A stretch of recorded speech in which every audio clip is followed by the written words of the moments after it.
Hey, welcome. Welcome. Hey, hi, Randy. Nice to see you. I feel you made the whole day with us. Bonjour, Serge Tanzin. Hey, hi. Nice to see a lot of people Hello. here. Oh, Carola joined us. Say hi, Sandra. I feel we have the whole community here. So, hey, I feel I said it so many times today, but welcome to PowerSkills 2021. The courage strikes back. We're just so happy to see all of you and share and all about the knowledge and skills of today. So feel free to say where you're joining us from, how you're feeling. Just say something in the chat. I think we already know that people are coming from all over the world. So try to be creative. Maybe put in a little joke in the chat. Let's start this smoothly, and I'll just let Rosalia, my manager, continue and introduce Andrew and tell you a little bit more about what's going to be happening in this session. Hi, thank you so much, Nayo.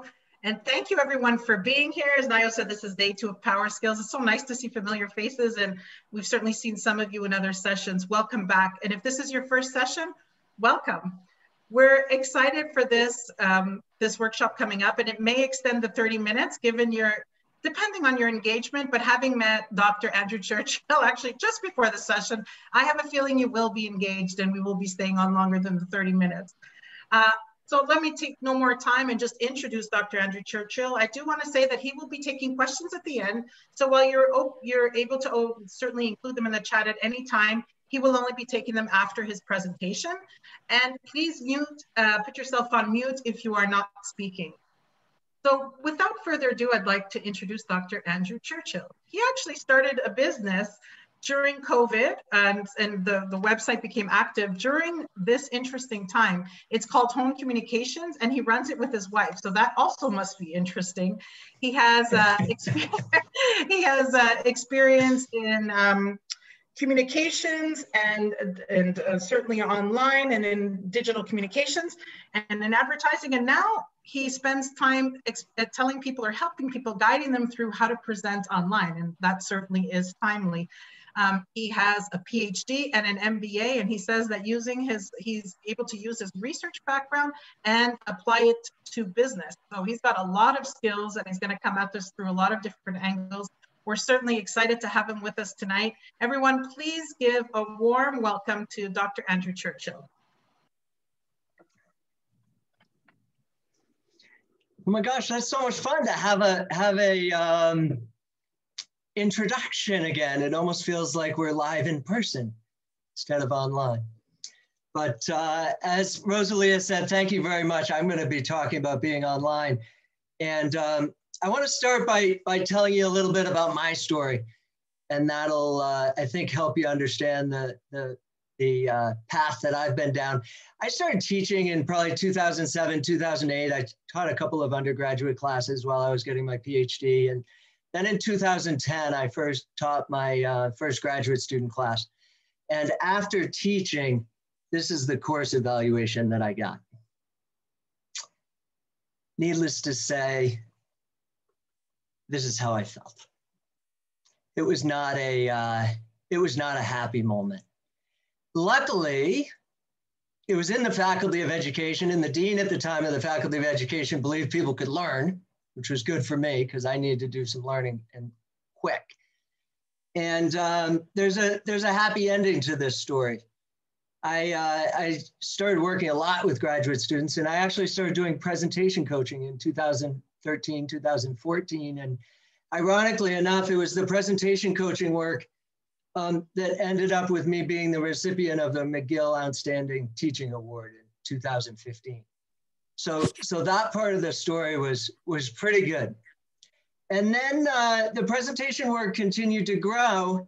And then, like everyone else, in 2020, in the middle of March, we were forced to move online with 2 weeks notice saying, okay, let's get going again.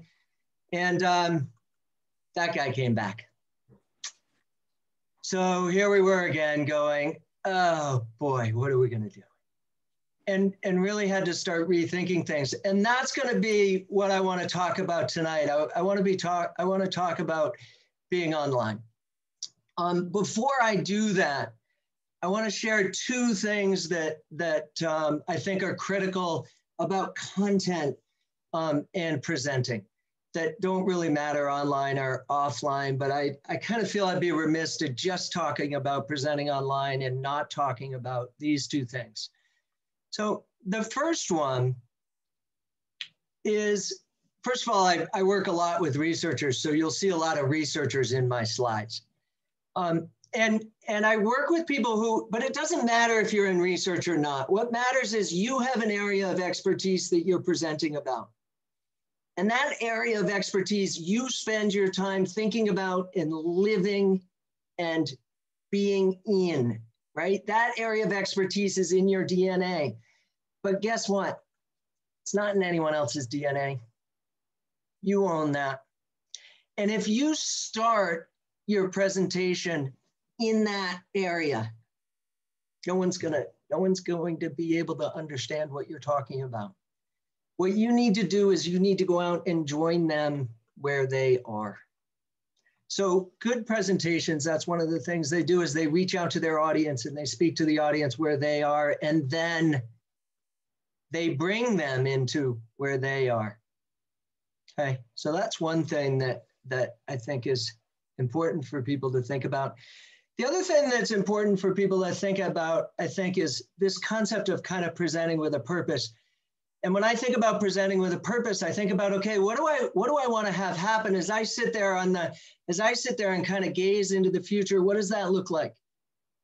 And can I bring a little color and a little clarity to it? And really think about the impact that I'm trying to have.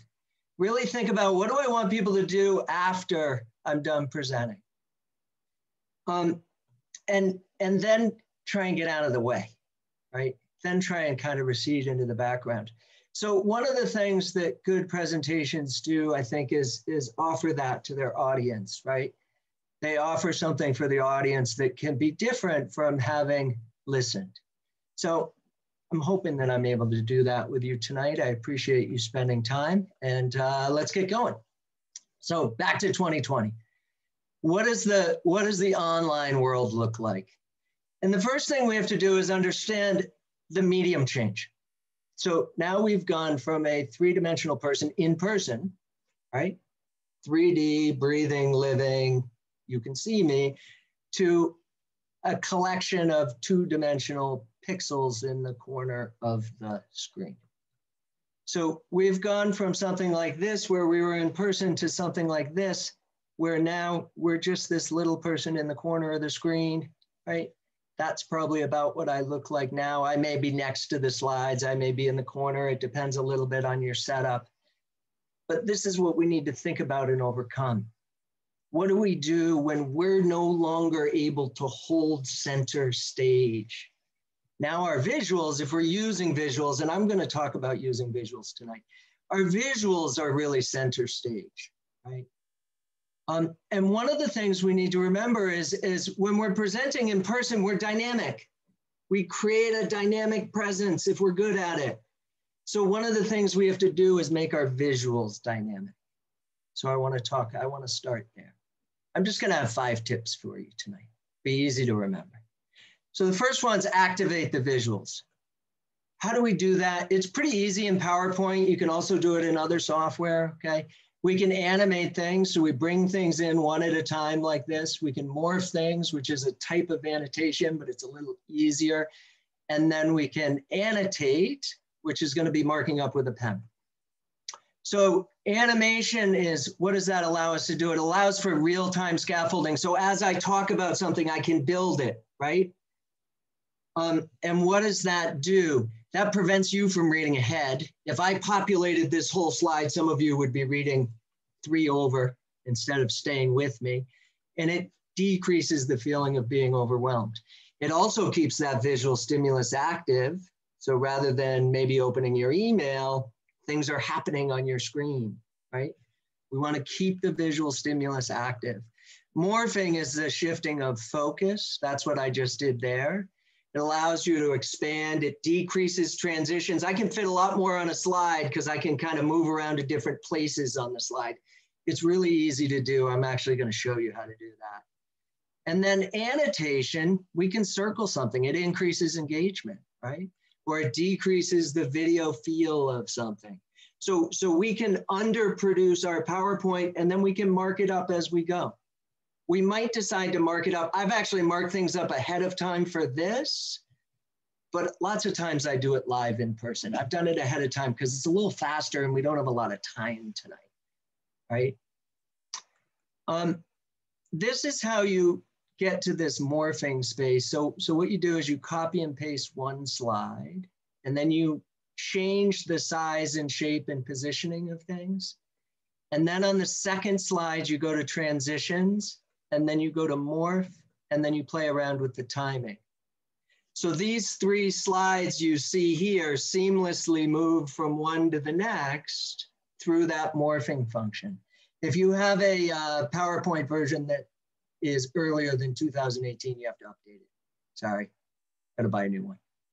But as long as you're 2018 later, and it's nice because it allows you to do a lot of these kind of just subtle animations that keep things moving along and help us see what's happening. Okay? So that's one thing to do.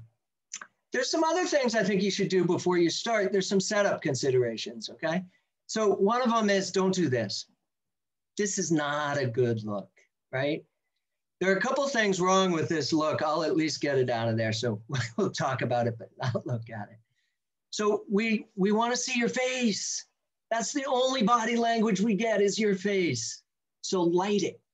Get some lighting on your face. And we don't want to feel like you're talking down to us. We don't want to feel like you're talking down at us. It's like when someone comes too close to the front of the stage and you're in the front row and you're looking up at them and they're kind of yelling at you, right? It's the equivalent of writing an email in all caps. It's not a nice experience to have someone talk down at you, right? So what do? Get the camera to eye height. And I recommend try standing up. I do a lot of my presentations standing. I'm actually seated tonight. I'm seated tonight mostly because it's 5:30 Friday evening. It doesn't really seem like a standing time, right? It's kind of and it's a little more intimate conversation. If it was 10 o'clock on a Wednesday morning, I'd be standing up. So some of it is kind of like, okay, what's the spirit of this moment? And try and capture that. One of the things that will happen if you stand up is you'll be a little more animated. Your voice is a little more animated when you're standing, and your body language, right? I'll talk about how I'm sitting in a moment, actually, because if you are going to sit, there's a way to do it, okay? And lights go to the front of the room. The other thing you want to do is think about where your camera is. So here, you see a setup. This is pretty close to what I'm doing right now, where you have a PowerPoint, a camera, a second screen, and everything's kind of jammed in on top of each other. I actually have my laptop right in front of my screen right now. So it's covering a lot of you, but then the rest of you are around the screen and the camera's right in the middle and the PowerPoint's right underneath. So I'm talking to the camera, but I can actually see you. So a couple of people put little reactions on there. A couple of people laughed. I get some feedback. One of the things really hard presenting online is that we don't get as much feedback, right? Especially if people don't have their cameras on. This is great. So many of you have your cameras on, which is really nice, okay? Really nice thing to do for a presenter. If you don't have cameras on, one of the things you can do is grab a screenshot from like tonight, right? And put it on your screen and cover up all the people who don't have their cameras on. So at least you're looking at people, okay? The other thing you can do, and one of my grad students told me this story, and my daughter overheard her when she told me this story. So my daughter reenacted it. You can present to a bunch of stuffies, right? So get yourself an audience so that you don't feel like you're talking into a void, okay? There she is. She's even got her little clicker, and there's the camera right in the middle of it all, right? She's ready to go. So some of this is about eye contact. Some of this is about position. Some of this is about attitude and getting in the right psychological space, standing up, leaning forward. So I'm seated. I actually like sitting on this desk. It's very deep. I have my computer screen, the microphone, the camera all the way at the back of the desk, and I'm leaning in. okay? If you lean in, people feel like you want to talk to them. As importantly, you feel like you want to talk to them. And we all get nervous presenting. The best way to overcome nervous presenting is to lean in and give yourself feedback that you're not nervous. It's very hard for your body to feel nervous if you're leaning into something. When your body feels nervous, you're back here, right? If you come forward, it's hard to feel nervous. So do that favor to yourself, lean into the camera. If you're presenting in person, step forward on the stage. Have your first step be forward. And that's going to help you feel better. And it's going to help your audience feel better. They're going to not think you're nervous even if you are. It's a good trick, okay? All right, so that's some setup tips. So when we're in person, body language is the most important thing, right? We've all seen the research, like 60, 65, 70% of our nonverbal communication is through body language. But now we're pixelated corner of the screen. Uh-oh. Body language matters for the reason I was just talking about, because you're reading your own body language, but your audience isn't actually getting much from your body language, a little bit from facial expression. Your audience is getting everything almost from your voice. So you got to work on your voice, okay? The good news is it's not hard to do, okay? Just be human, okay? So this is what happens. This is what our voice looks like when we're not animated, right? Like we just kind of keep going. We have this voice that keeps going, and pretty soon our audience does that. Our brains are hardwired to get rid of background noise. So if your voice looks like this while you're presenting, no matter how confident and authoritative you sound, if that sound wave is the same, your audience's brain is working really hard to get rid of it. Gone. And your audience is actually having to fight against its own brain to listen to you. So what do? I told you it's easy, it is, okay? Think about attitudes. I call this attitude mining. I'll tell you why it's mining in a second. So there's some really easy attitudes, right? There's kind of this space of passionate, enthusiastic, committed, right? Like we're excited to be presenting today. And then there's this other space, especially if you're a researcher, but even really no matter what, right? We're confident, knowledgeable, professional, objective, right? That's kind of like, okay, I want to reassure you that I'm not a salesman. So you have to do both of these places, right? But that's really only the beginning of the story. Now I've lost my...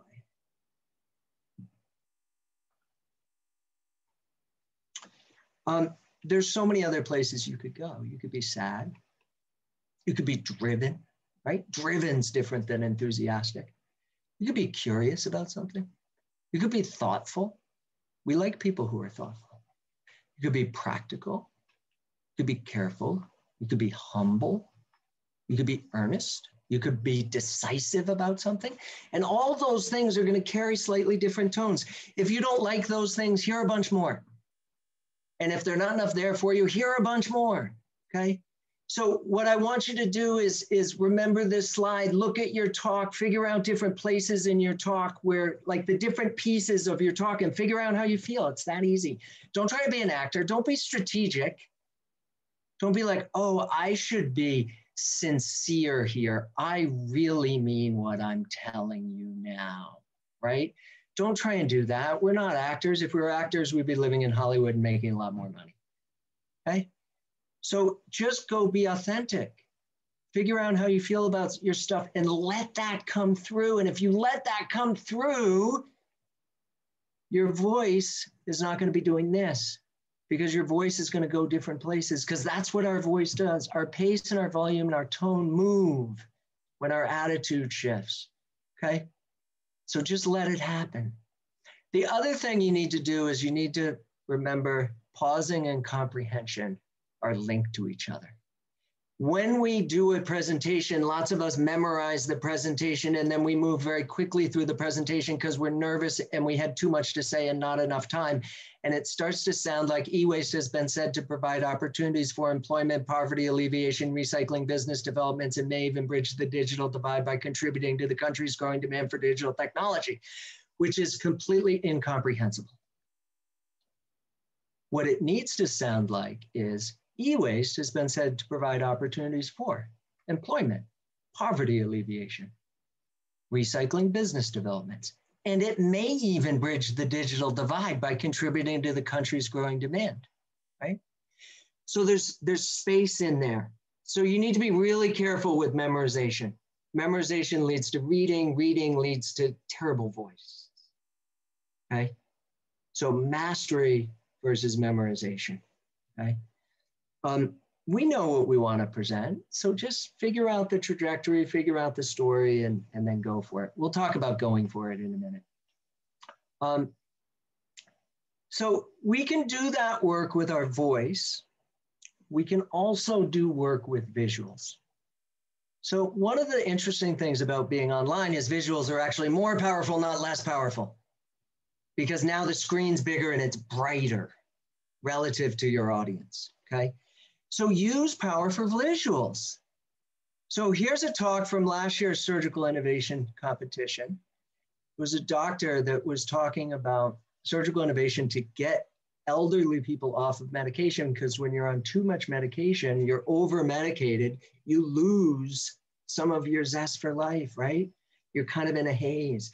And she showed it's a picture of her grandmother, right? And we all have a grandmother or a great aunt or someone like this who we love her, but she's not the woman that she once was, right? And she put her through this medication, like she put her through this program. It's called MedSafer. It's a real company, real program, real story. This really is her grandmother. And this is a picture taken 4 months later when she's off her medication, right? Think about all the things that just happened, right? A picture's worth 1,000 words. It really is. And it doesn't have to be, you don't have to have a grandmother story. Same competition, Formula One race car. What the heck is this doing here? That's the reaction to the audience. Everybody leans in and wonders, why is there a Formula One race car here? And the answer is, there was some engineers who went into an emergency room and said, you know what, we have the technology in Formula One to solve your problem. We're going to bring it here. We're going to re-engineer it. And they're building a company right now as we speak to do just that. Okay? So it's an origin story. Stories are really important. Sometimes we want to take people to dark places, right? This was a 3MT competition last year. This is about opioid overdose. The whole room just, and that was the right place for that talk, right? And he took us there with this visual. Other talks, got to go to other places, right? Like, who doesn't want to be on this team? Sign me up. I want to be part of this, right? I want to be part of putting that smile on those beautiful women's faces, which is what this research was about. This research was about sustenance farming, okay? So that's the power that both visuals and stories have, right? We should remember to tell stories. So storytelling increases engagement. We like to listen to stories. It increases understanding because stories illustrate in very real ways the possibilities and what's happening. And we remember stories, okay? So those all happen both with visuals and with stories. So do more of that, not less, as you move online. And then the last thing I want to leave you with, we're going to wrap up just a moment. Let's just go for it. Gotta seize the day. Okay. And there's a really simple visual for this. This is what it's like presenting online. And if you don't go for it, let me see if I can find right? Like if you're timid, there's only one outcome. So go for it. audiences want us to be successful. Audience don't want you to fail. So all you gotta do is like, just go for it. Have fun, especially now, right? Especially like we're in heavy times, right? I'll finish with wrapping up the story here. So as I've been presenting online, this is from a Surgical Innovation. So this is the group I was talking about earlier 2 months ago. I believe the Surgical Innovation Program now has the pizzazz it didn't have before your lecture. That's pretty good, right? I think that's a good target for us all. We should all, when we're presenting on Zoom, when people are giving us their time the way you have tonight to listen to you, be a bright spot in the day, right? And that I think has never been more important than it is right now, given the current zeitgeist and these times that we live in that are so hard. I want to thank you very much. This has been fun to share. This is part of a bigger body of work. So I talk with people about developing credibility, comprehension, and connection, all as a path to impact. And the way I do that is help people hone their content, create trajectory, try and figure out a story and a way things can build and flow, designing visuals and developing presence. So if anybody's interested, you can find me on LinkedIn. That's my first foray into the social media world, and only so far. I'm not even on Facebook. So I'm on LinkedIn and actually post quite a bit there. So that's a good place. And then I also, as Rosalie has said, my wife and I started a company during the pandemic. So Hone Communications, and then specifically Hone Communications, that present better part of that site. You'll see me. So thank you all very much. We're going to open it up to questions. And I know some people are going to go right at 6 because we were scheduled to finish at 6. We've finished on time, but I'm able to hang out for as long as people want to. Thank you for that, Andrew. Thank you for hanging out longer, which I'm sure many people will. And we have some questions already. I did want to say before questions that we have somebody named Rahul here on the Zoom. And he says that you were his professor in 2014, and you were one of the best presenters during his engineering degree at McGill. So I just thought you'd like to hear that. That's so nice of you. It's okay, so so nice to see you. You're gonna have to tell me what you're doing now, but maybe not quite at this moment. Before you go, I'd love to hear what you're doing. Thank you. So 2 people were very curious about lighting, and I know that lighting is an issue, and we all, whenever we have a meeting, we can see someone who's completely in the dark or overexposed. And 2 people actually had the question of what was the light you used? You had it in one of your slides at the beginning. So that light costs about $150. It's Amazon. It's a square LED light. Okay. And it's what's causing this to go from red. It's like my camera's having a hard time. If I move back, I'm turning red. If I move forward, I'm a normal color again. So maybe we shouldn't buy them. But they're actually really nice because they have both white light and yellow light. And you can turn them, you can control them, and they have no heat, which is nice. But the other thing that works really well, so half of me is lit, just old-fashioned, regular light bulb, right? Not LED, old-fashioned kind of light bulb. And what you need to do is get the lights in front of you. So you need to move the lights forward so we can see you. You don't need to buy fancy lights. You can if you want to, but you don't need to. You don't need to buy a fancy mic. I've bought a fancy mic. It's brand new. I just bought it like 3 days ago. How do I sound? You sound excellent. It's an excellent sound, so worth the money. And actually, Max put a link. Thank you for a lights on Amazon. So thank you for doing that, Max. Much appreciated. The green screen, you can buy a green screen too. They're not expensive. For about $500, you can buy a mic, a green screen, a camera, an arm. If I were going to suggest anything, it's the camera and the arm. 2 most important things you can buy. Camera, the arm, and the second monitor. So that you really you can move things around, you can set them up, and that is under $200. Okay, can you explain Alexandra, I'm so glad to see your daughter here. I'm gonna have to tell my daughter she's allowed to come now. She's knocking at the door saying, am I allowed in? That's another thing with Zoom. Like everybody's got this like Zoom advice of like professional, lock your door, which is really appropriate in some cases. But in other cases, you know what? It's okay if the kids come. We're in our houses. So it's really just, it's like read the crowd.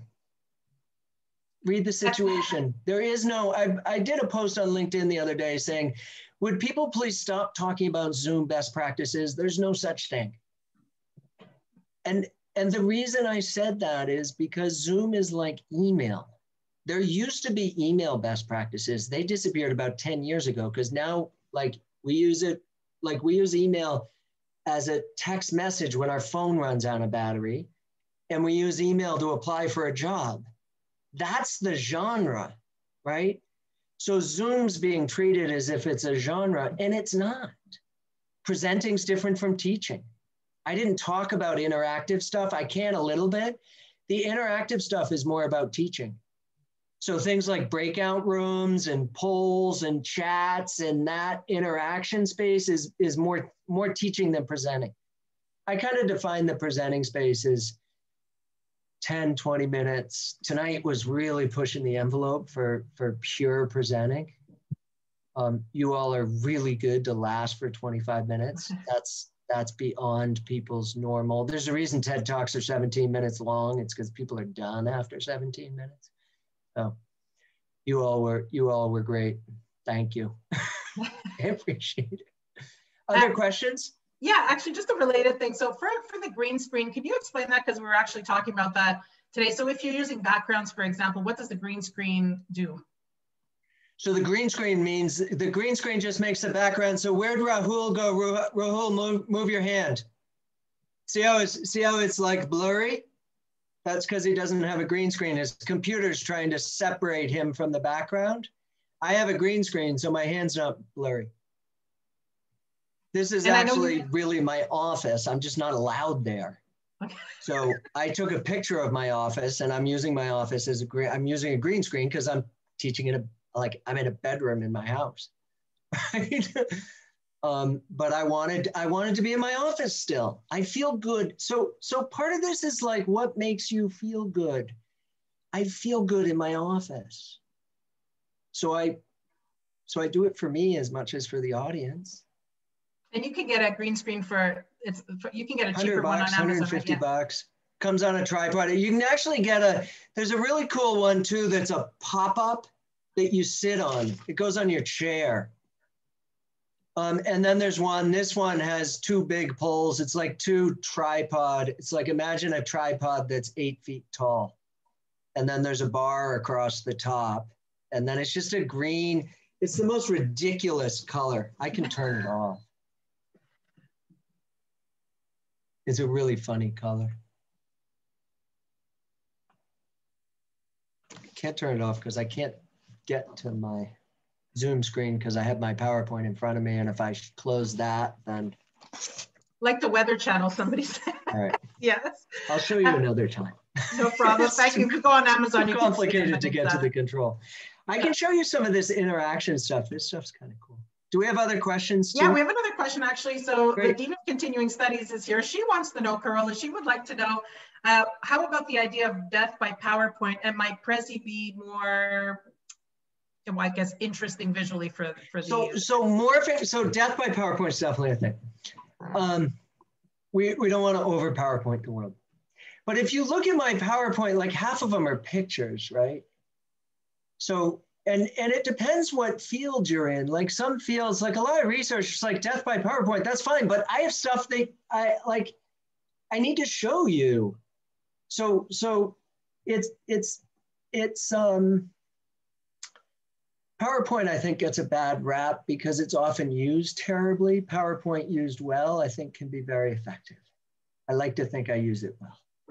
The morphing is PowerPoint's answer to Prezi.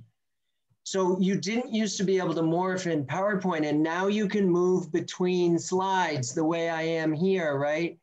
So just this, you see, like we're between each one of these, instead of just doing a transition, I've slid it up. And you probably didn't even notice, but in the beginning, it actually slid right because we went back in time, because I wanted to talk about two things that predate 2020. And then we went forward. So one slide went backward, one slide, you probably didn't even notice, but it's those little shifts that help us understand things. And morphing allows us to do that in PowerPoint. So it's Prezi-like. When the owl moved out of the way and the other things came in, that's all Prezi does, except Prezi goes this way. It went that way, like the background moved instead of the camera moving. It's a very subtle difference, but it's a very similar effect to Prezi. And what I try and do when I put words on the page or ideas is have the movement or have the position of them reflect the relationship, right? So when you saw the, if you remember back to the body language slide, the stuff on the top of that slide was active. The stuff on the top of that slide was facial expressions, gestures, and, oh God, what's the third one? Facial expressions, gestures, I forget the third one. And the stuff on the bottom was position, lean, and posture, because those are more static. So there's a relationship, and they all are about body language. So body language is in the middle. So thinking about how to use, I use a lot of smart art to build illustrations. There's also a program, it's free, smart, artdesign.com, I think, designart.com or art design, one of those. And then I use a lot of visuals. I use some vector art. I use some GIFs. I make my own GIFs. If you use that morphing, you can then record a morphing sequence in PowerPoint, and then you can turn the PowerPoint into a GIF, and then you have your own GIF that you've made with the information that you want to share. And there's some great sites. VectEasy is a great site for vector graphics. Vector graphics are showing up a lot. If you watch TV and you pay attention, a lot of times we don't notice. There's a lot of vector graphics on TV now. And it's because they convey emotion. We get emotion through them. And they're nice when you get them, because you can blow them up and shrink them down, and they're math formulas. So they don't lose resolution. You can make them as big as you want. Thank you, Andrew. I was wondering, would you mind if Sadaf, one of our audience member, asks you a question directly? Oh yeah, that'd be great. Love it. Go ahead, Sadaf. Hello, sorry, I was just keeping my camera off because I have 3 boys. So, Bless you. 3 boys home and during. If you don't remember me, I was from Surgical Innovation in 2019. And oh, cool. And you remember I said you resemble Jim Carrey? Oh, because that was the most amazing class I have also taken, and it was so interactive. Then I had a baby, so life does happen. Yeah, my memory took a toll, and my only reason for joining today was to refresh all that things on presentation. The only thing I'm struggling with is that when I go in front of audience, the anxiety gets on, and I cannot calm my nerves for the first 5 minutes. I've been trying to do it. So are there any tips if you would like to share that we can calm down 5 minutes before we are going on a stage? So I'll give you a couple of things. One is make someone make you laugh. Okay. 5 minutes. So anxiety builds over time in our bodies, right? Mm-hmm. So we get nervous, and then we get more nervous. We get tighter, we get tighter, we get tighter. So do something that gets rid of it. You can also, if you don't feel like laughing, or you don't have a friend who can make you laugh, you can do an exercise, tighten your arm and then let it go. And then tighten the opposite leg and let it go. And you're trying to release some of that anxiety that's been building up all day. Okay. You can also practice some breathing exercises. I just learned a new one the other day. It's really cool. I've been trying to do it. I've tried to meditate and I can't seem to wrap my head around meditation. But there's a breathing exercise. It's called like 4 square. So you breathe out for 4 and then hold an empty breath for 4. It's actually very hard to do. Breathe in for 4, hold a full breath for 4. So it's 16-second rotation. It's very slow breathing. And it actually, the theory behind it is it reteaches you to breathe down through your diaphragm. And then if you practice doing it, you can actually do it in moments of stress. The story, someone had forwarded me an article about it, actually a guy who does pitch training as well, had forwarded me an article about it. It's very interesting. And they use it in SEAL training so that people, even when like they're firing on all cylinders, right?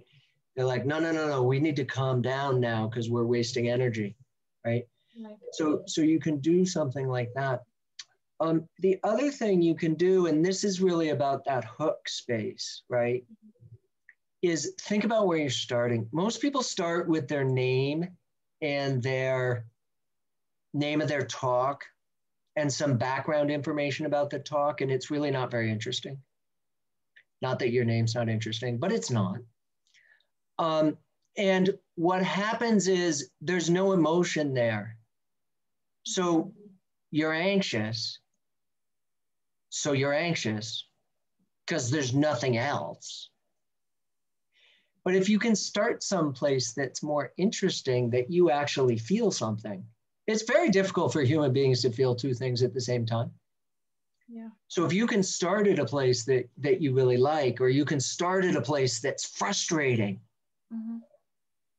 or you can start at a place that's like, oh yeah, I remember it. Like my opening, like my heart sinks still when I see that printed on a page. Like that scarred me. But that feeling, I then quickly moved beyond. And the anxiety I was feeling goes away because it got replaced by that feeling, which was much worse than anxiety. But it was a feeling that very quickly I moved to a different place because I just won the distinguished teaching, or like I went to joy right away. Within 10 seconds, I went to joy. So it didn't take me 5 minutes to get to joy. It only took me 10 seconds. So think about that emotional space of your opening. And if you can find an emotional space, then the anxiety won't have room. Because really, anxiety is not a physical state. Anxiety is a neurological interpretation of your physical state. So if you give your brain a different interpretation of that physical state of like sweaty palms and shortness of breath and sweaty armpit, like, right? Then it's not anxiety anymore. It's something else. It's a terrible memory of having been not very good when I started doing this, but at least it's not anxiety, right? So those are 3 different things. Yeah, no, thank you so much. That really helps. And yeah, I will definitely work on it because I had a presentation yesterday and I kind of like did okay, but then I'm having 2 more and I'm definitely going to try those tips because that's what happened. Like I was asking you a question and I was shaking, like my body was shaking, and now I'm okay, perfectly okay. It's just the first 5 seconds, like it's like that every time. Don't underestimate the power either of stepping into that anxiety. Don't underestimate the power of leaning forward on your desk. It again, your brain has a hard time processing that posture as anxiety. If when you're in person, like you're standing on the back third of that stage, take a big step right as you start. And that big step forward confuses your brain when your brain's anxious. That big step forward, your brain's going, oh, you must not be anxious anymore. Because you can't step forward when you're anxious. And your brain's, so use your body language to trick your brain to moving it to another state. Okay. Thank you. Thank you so much. I really appreciate it. Thank you. Do we have any other questions that people would like to ask directly? Now's the time. Please feel free to unmute and just go ahead and ask the question. I'm glad, thank you for answering that. Someone else had put that in the chat as well about how to be exciting. After you said carpe diem, then they're thinking, yeah, but what if you don't, if you don't feel that? But those were excellent, excellent tips for anxiety. I'll give you just one more thing here and then we'll call it a night. So okay, there's one question. Sorry, Andrew, can I interrupt? There's just one question somebody wanted to ask. Go ahead, Carola. Sorry, I don't want to keep you, but I was struck by something you said along the way, which really is a little bit on the side of this particular topic, but you mentioned that you started your own company during the pandemic. So I'm just wondering, speaking of butterflies and nervousness, what, how has that been going, or what motivated? I mean, obviously you didn't pick the pandemic to start it, I assume, but just wonder whether you have tips for others who might be thinking about taking that leap and who now might be deterred because of the current conditions. It really was independent of the pandemic.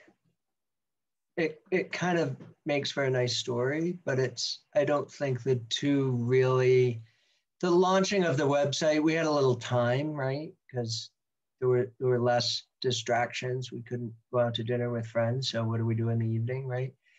But really it's been in process for a number of years, and it's kind of a slow evolution of both my wife and I, our work has become more and more freelance and independent. And rather than just do it ad hoc with a contract here and a contract there and a napkin, we formalized it and created a company. So I would say it was not really pandemic related, although it did happen during the pandemic. It's a little bit like, so I moved to Canada in 2005, and there was a joke in the US in 2004 amongst people who were not Republicans that if George Bush got elected again, people would leave the country. So my running joke with some of my liberal friends was I was the only one who actually did. It's true story, but that's not the reason. I fell in love with someone who lives in Montreal, so I moved here to go to McGill so I could be with her. And I think that's probably more the corollary with our pandemic experience. Thank you, and sorry to interrupt you, Andrew. Please go ahead with. Oh no, I'm happy to. I love these conversations. It's really, one of the things that's actually kind of amazing about the pandemic is it's brought so many people back together. Like Rahul was in my class 5 years ago. We never would have seen each other again, probably, right? Or 6 years ago. So it's rekindled these relationships and created new connections. It's really quite extraordinary.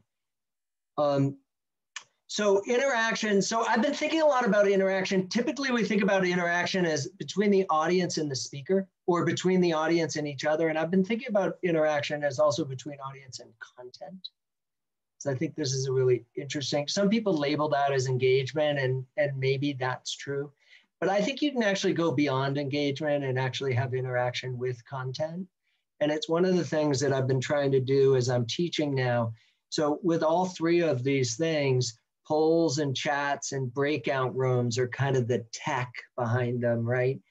But then I've been doing things like having shared docs with breakout rooms. So you have groups working on a document in a breakout room and other groups working on the same document. And then you're sitting in the room teaching in the original room, commenting on the documents that they're creating in real time. So you have this like almost three-dimensional interaction that you can't do in person, right? The technology is what allows that to happen. And interaction, I think we need to be, we need to, anyways, this is kind of new territory for me, is thinking more about interaction. For me, interaction originally was like cameras on. and people speaking. And it became really clear really quickly that there were lots of people that just, that really wasn't an option. So narrowly defining interaction as cameras on was becoming really unfair. And I think McGill, rightfully so, really quickly said, no, we're not going to mandate cameras on. And that my initial reaction to that was like, no, you can't do that to me. It was like that guy again, like, because I had figured out how to get people to have their cameras on, actually. And then the more I did it, the more resistant people became. And I've kind of started down some of these other paths of like, yeah, Google Docs or putting a document on OneDrive and having multiple people work on it at the same time is actually very interactive. It's different because it's not verbal. But lots of students, lots of people are not verbal. So the people who weren't verbal got left down in our classroom discussions all the time. That's why like 5 students speak and 20 students watch 5 students speak.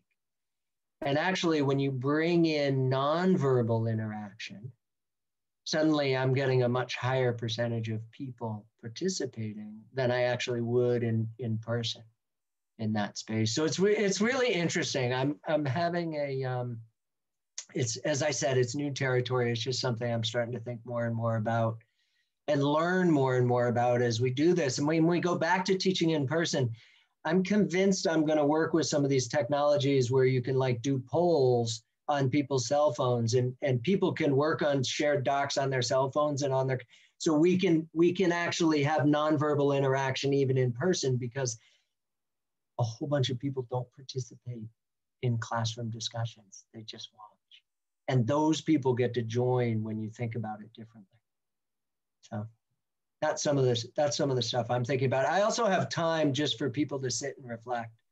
So like when I do longer workshops, I'll have time where I'm like, okay, now you have 2 minutes to think about this. And we shut everything down for 2 minutes.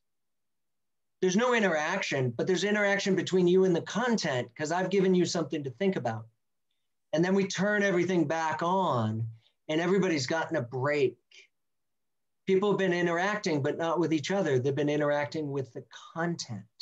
That's that kind of, so that's that interaction cubed, right? What's that third piece? The third piece is just audience and content. That's actually what we want. Like if we really think about it, that's what we want people interacting with, right? Is the content.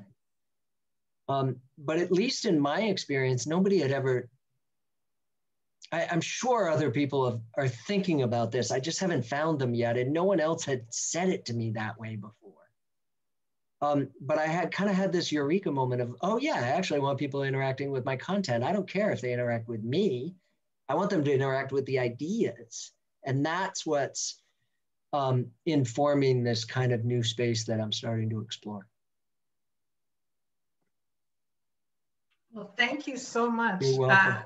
And thank you for spending the extra time with us. I know that the people who are still here appreciate it. I know a lot had to go because we had said 6 o'clock. So thank you very much. I could certainly see why you won the Distinguished Teaching Award. I would love to sit here and talk some more and listen to some more, but we really appreciate your time here. And thank you for being part of PowerSkills. And we hope to have the opportunity to have you present again at some point in the future, because you're fantastic presenter, just as you promised that you were going to tell us how to do it. Well, you did it, and we were all witness to that. So thank you. And thank you, PowerSkillers, for being here and for staying over time as well. We appreciate you joining us on all the sessions today. One more day to go, a few sessions tonight and many tomorrow, and that'll put an end to PowerSkills 2021. But thank you all for being here. Thank you again, Andrew, and everyone have a lovely evening. Thank you, Dr. Churchill.